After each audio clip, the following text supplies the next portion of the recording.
It's a trap. Hey everyone, Templar74 here with another Yu-Gi-Oh video, and today's Yu-Gi-Oh video is going to be my review of the latest episode of Yu-Gi-Oh! 7's episode 15, Goha Fisheries Elementary. And I gotta be honest with you guys, I enjoyed this episode. It really gave me some flashbacks to Duel Monsters and the Duelist Kingdom arc with Mako Tsunami, the boat. It just kind of brought back some nostalgia memories from those times. So back to a simpler time.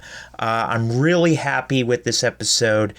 We've showed that Yuga is developing more as he now is interested in obtaining the title of the next king, the Duel King.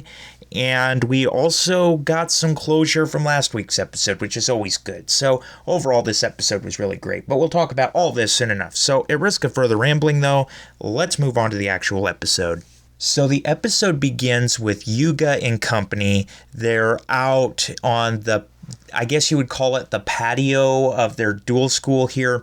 And Yuga is working on a new deck. And he's working on this new deck because he now aims to go after the title of Duel King, the one that Otis has told him that he is destined to reach. And we see, of course, remember that Yuga had no interest in it before, but after that duel and after hearing Otis's backstory and why he chose Yuga, he's now interested in it. So he's building a new deck in an attempt to aim for this goal. And Luke, of course, is kind of in a funk because he's like, well, why can't I think of why I should be Duel King, or me being Duel King? And of course, that's because Yuga is now interested in the title. Luke, you can't have it anymore. I'm sorry. But his reactions were kind of funny here. But then Kaizo appears and basically says to the gang, I have a lead on where the relic will appear next. Now, of course, they don't know about what's happened with Kaizo last episode, so they take him up on it. They're like, okay, a lead on the relic, we gotta go follow it. And they do this by boarding a fishing boat, Goha Fisheries Elementary's boat, and it's not set to return to port for another month. So essentially, they're stuck there. They're trapped there. And their captain, Nanami, is basically like, who are you? And ultimately, after introducing themselves, he challenges Yuga to a rush duel. And this rush duel is really great here because this is the first rush duel with Yuga's new deck, and I really do love this new deck here. Basically, Nanami is dueling basically like Mako Tsunami did back in Duel Monsters here. He's using an ocean-themed deck. His ploy is to flood the field and then bring out all of his water attribute monsters. That's why I said it kind of gave me Duelist Kingdom vibes all over again here.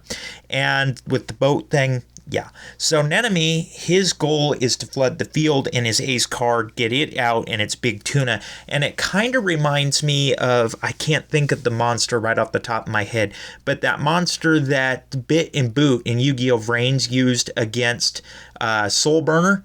That is the monster that came to my mind when I saw this big tuna card here. I cannot think of that name of that monster off the top of my head.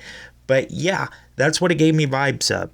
However, Yuga is undeterred by this. Even though the field is flooded, and his monsters are going to lose attack points every time he summons them if they're not water attributes, Yuga still presses on, and he eventually brings out a new ace monster. He sends Hydra Sorcerer to the graveyard after he brings out Lightning Bolt Condor, and this monster is OP. It is a light attribute monster, so originally it loses attack points. However, by sending Hydra Sorcerer to the graveyard, Yuga is able to decrease all of Nanami's monsters by 300 attack points times its level. And of course, Hydra Sorcerer was a level 5, so all of his monsters are going to lose 1500 attack points. So Nanami really has no defense against this, and Yuga is able to finish him off with basically one OTP attack. And that's how the duel ends. Nanami and Yuga are on amends now. Nanami wants to duel Yuga again, and it's at this point we get the closure from last week's episode. We see that Yuga's trike has basically morphed into a robot, and that is the real Kaizo, the real drone, because he had lost that duel last episode, and Kaizo and this fake were swapped. and it was the fake that led Yuga and the others into this trap, and not Kaizo, not Roman, because Roman even confronts Luke about it, a trap that I had nothing to do with, because, you know, Rook is still kind of, Roman's a traitor, you can't trust her. So yeah, there's that. And basically Nanami doesn't understand what's going on, but he says, let me try to help you guys. And he takes Yuga and company back to port, and now instead of hunting the relic, they're hunting after this fake Kaizo that just jumped ship. They don't know where it went, they're trying to follow it, and ultimately they end up in front of the Eye restaurant, and that's where the episode ends off.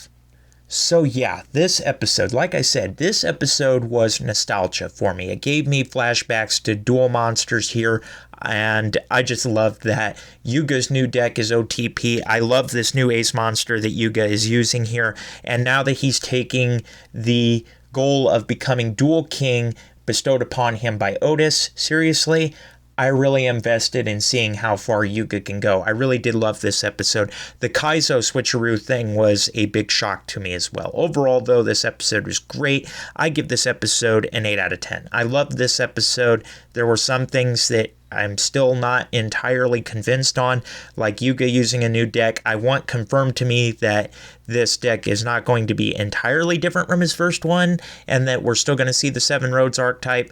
I'm really sad that we didn't see that, because that is the card that Yuga is aiming to become Duel King with, and we didn't see it in this episode. I'm kind of sad about that, but in a way, I'm kind of happy about it. It's complicated. Overall, though, like I said, episode 8 out of 10. It was a great episode. I really think everybody should watch this episode. I really enjoyed it. But as always, in the comment section down below, let me know what your guys' thoughts were about this week's episode. Did you love it? Did you hate it? Did you think it was just there? What were your thoughts? Just let me know in the comment section down below, because as always, I enjoy hearing from you. All right, everyone. As always, Templar74 signing off. Have a great day, everybody. I'll talk to you all next time. Goodbye, everybody.